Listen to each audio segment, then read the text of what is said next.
Assalamualaikum warahmatullahi wabarakatuh.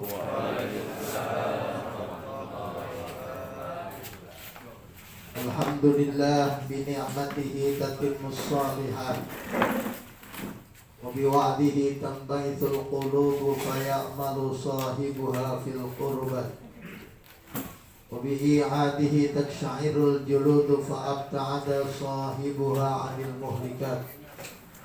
Asyhadu an la ilaha illallah wahdahu la syarika lahu rabbul bariyat wa asyhadu anna Muhammadan abduhu wa rasuluhu al-musyaffa'u bi anwa'i syafa'at.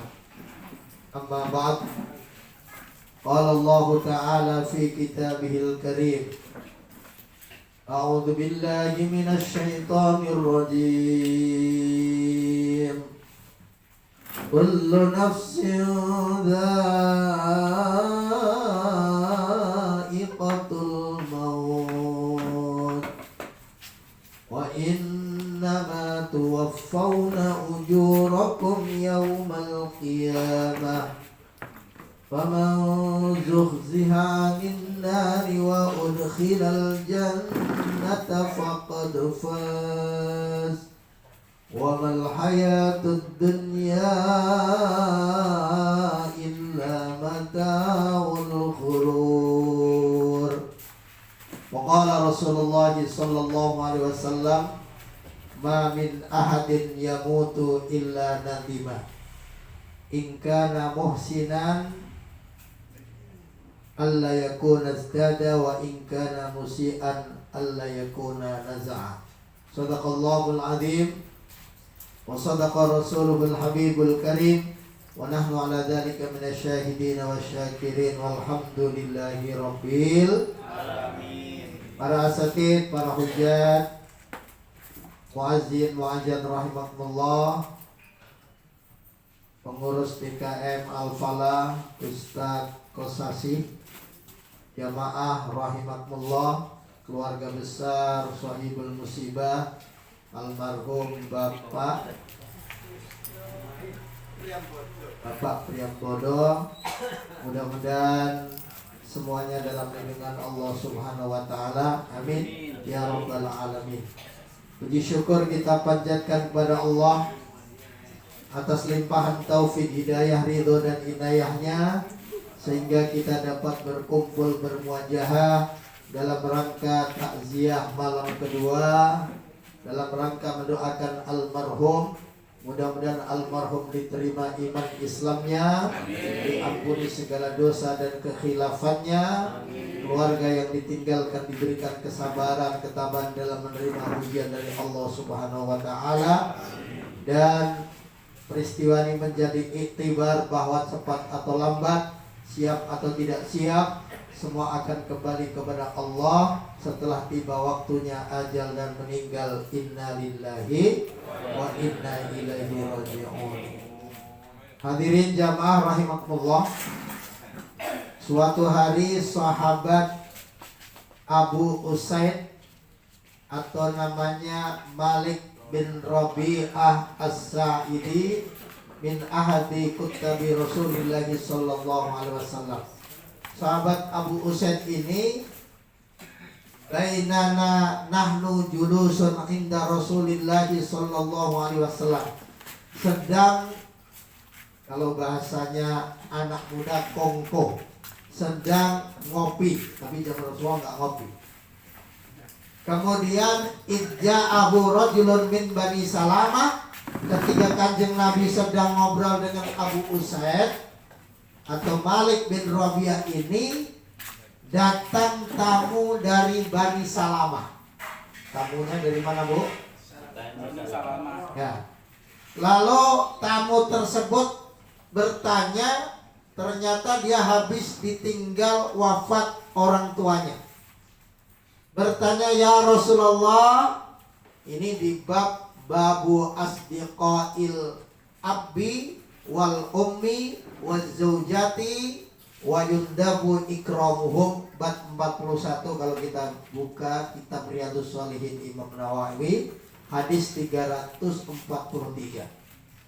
Jadi Orang Bani Salam ini bertanya, "Ya Rasulullah, hal min birri abawayya syai'un aburru bihi ba'da mautihima?"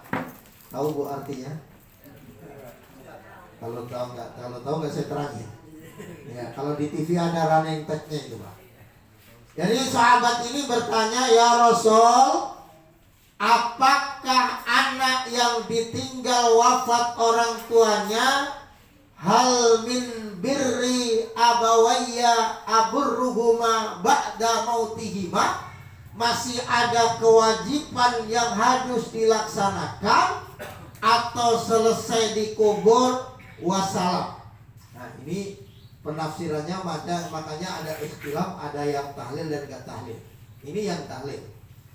Lalu Rasul mengatakan qala na'am. Jadi anak, kita semua anak yang ditinggalkan wafat orang tuanya masih ada punya kewajiban 5. Berapa, Bu? 5. Yang pertama as-salatu alaihima. Kewajiban pertama adalah as-salat. As-salat bermakna salat jenazah hanya dilaksanakan sekali, tapi bermakna doa. Anak yang ditinggalkan orang tua wajib meneruskan mendoakan. Lalu di mana posisinya? Rasul mengatakan ayyud du'ai asma, doa yang paling mustajab ba'da kulli maktubah wa jawfal laili, setelah sholat 5 waktu dan tengah malam.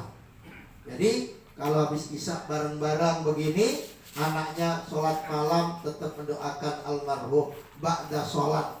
Jadi biarpun yang tahlil 1.000.000 orang, kalau anak-anaknya enggak sholat, ya doanya berat.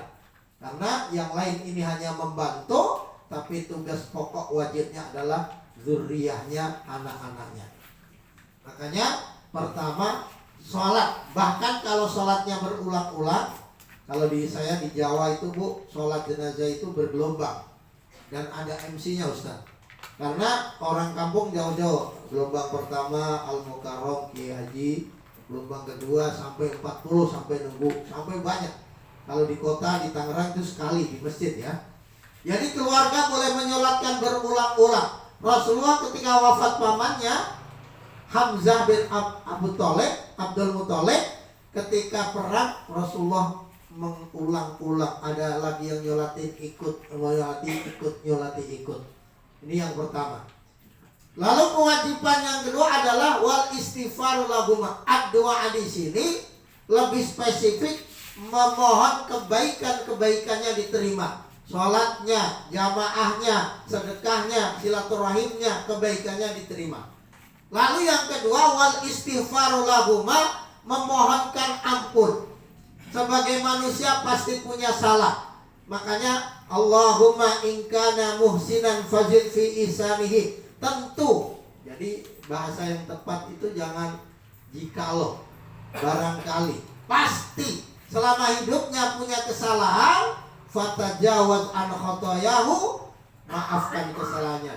Dan pasti buka banyak kebaikannya, maka tambahkan untuk bekal menghadapnya. Doa ini sunnah dibaca selain Rasulullah, Pak. Jadi kalau Bapak ziarah ke makam Rasulullah, jangan doa ini. Walaupun jadi Rasulullah dikatakan, ya Allah, jika Rasulullah ada kesalahan, ya Allah ampuni. Ini salah. Walaupun doa Rasulullah, jadi ada yang diajarkan Rasulullah, tapi jangan dipakai kata Rasulullah.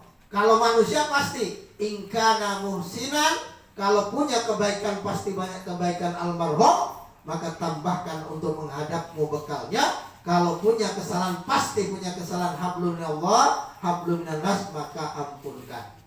Nah, tapi jangan kalau ibu ke Madinah, ke Raudhah, in kana muhsinan, ya Allah. Kalau Rasul salah, Rasul maksum. Jadi doa ini yang dipakai untuk Rasulullah. Istighfar. Lalu yang ketiga, kewajiban anak yang orang tuanya wafat adalah wa in hadu ahdihima ba'da mautihima, melaksanakan wasiat. Wasiat itu ada 2 syarat. Ada yang satu syaratnya istitoah mampu, yang kedua syar'i. Itu yang sinetron apa itu? preman tobat itu Opi siapa? Nah, itu dia kan wasiat istrinya dikuburkan di Garut tuh. Ternyata pertimbangannya nggak dilaksanakan. Dia pengen nanti kalau mati tolong kubur saya dengan emak saya. Ini kan wasiat. Tapi anak sama istrinya punya pertimbangan lain. Kalau di Garut nanti saya ziarahnya susah, ongkosnya mahal, maka ini boleh, tidak harus dilaksanakan karena ini tidak mutlak. Atau itu syar'i, tapi takut memberatkan karena ongkos ke sana. Saya punya jamaah semalam hall ke-27, anaknya ada 13. Ini udah wasiat di Palembang, kalau mati pokoknya harus nanti dipulangin ke Cikoneng. Nah itu kalau punya duit boleh, kalau nggak punya ya nggak apa-apa, nggak dilaksanakan. Karena barzah itu satu frekuensi. Jadi kalau satu makam itu secara religi, jadi barzahnya di Mekah sama di sini sama, ilah hadratinya nyambungnya sama, satu frekuensi. Cuman psikologi kalau ziarah ada makamnya itu memang secara kebatinan lebih luar biasa gitu. Tapi kalau nggak ada, misalnya ibu wasiat nanti kalau meninggal tolong saya di Sandigo Hill dekat Ashraf Sinclair, suaminya BCL. Boleh di situ, tapi harganya 18 meter. Saya punya jamaah orang kaya, Pak. Itu iya benar. Itu 18 meter. Enggak tahu itu ada kulkasnya, ada kolam renangnya enggak. Itu cuma terus nanti ambulannya yang itu ambulannya Alfa. Dari Harkit itu pokoknya udah disiapin 100 juta. Ya kalau nggak punya mampu ya cukup di Carang Pulang. Kalau di sini di mana? Carang Pulang juga Pak Dedi. Ya maka syarat untuk wasiat itu syar'i, kedua mampu. Mampu tidak syar'i jangan. Karena orang kaya nanti kalau 40 hari ini berarti 7 hari pas udah puasa udah ya. Kalau 40 hari tolong undang trio macan. Duitnya banyak. Tapi nggak syar'i, masa orang tahlilan pakai tiro macan ya Ustaz? Habis tahlilan nyawer gitu kan? Walaupun mampu jangan. Kalau nanti mengundang penghafal Quran, hatamkan Al-Quran 5 juz, 10 juz silakan. Tapi kalau nggak syar'i jangan. Jadi ini kewajibannya. Yang keempat, kewajiban anak yang orang tuanya wafat adalah wasilatur rahimil ladzi la tusalu illa bihima, menyambung silaturahim kepada teman-teman almarhum. Jadi anak-anaknya ini punya WA bapaknya di handphonenya. Ini teman-teman ayah siapa, grup ayah siapa, di-share kembali, mintakan maaf, informasikan ayah telah wafat. Saya itu punya jamaah di Seknek, ketua DKM-nya akrab. Handphone saya pas mati seminggu itu, dia meninggal, saya diminta untuk ngantar ke Solo. Baru seminggu berikutnya saya ke rumahnya, niatnya silaturahim, ternyata meninggal. Karena maka anak-anaknya harus menginformasikan, meminta maafkan kepada teman-teman orang tuanya, temannya Pak almarhum Riyabodo. Ini kewajiban keempat. Lalu kewajiban yang kelima, wa ikramu shadiqihima, memuliakan kawan-kawannya, teman-temannya bapaknya. Nah, temannya Pak Ali, Ustaz. Ya, memuliakannya tidak harus berupa fisik nggak apa-apa. Kalau punya Pak Ali ini nanti lebaran sarungnya Wadimor, BHS, ya BHS. Ustaz ini Almia bajunya. Misalnya, kalau ikram kalau punya. Tapi kalau nggak punya ya memuliakan. Oh ini teman-teman bapak, lebaran juga diminta maafkan almarhum. Ini kewajiban anak yang orang tuanya wafat. Jadi masih ada 5. Satu apa Bu tadi? Satu, mendoakan. Yang kedua, memohonkan ampun. Yang ketiga, melaksanakan wasiat. Ada wasiat ke Bu almarhum? Nah, yang keluarganya ada wasiat apa enggak? Ada wasiat apa enggak? Itu mobil putih jangan dijual. Punya Pak RT ya. Ya, terus memuliakan, menyambung silaturahim keluarga, teman-temannya, dan memuliakan sahabat-sahabatnya. Hadirin rahimakumullah. Jadi mudah-mudahan 5 ini dapat dilaksanakan anak-anak anak dari almarhum dan kita juga sebagai anak. Ya, terakhir makanya Imam Ghazali sakarat itu ada 3 bab. Di dalam Yasin itu dibaca yang muhdharun itu terulang 3 kali.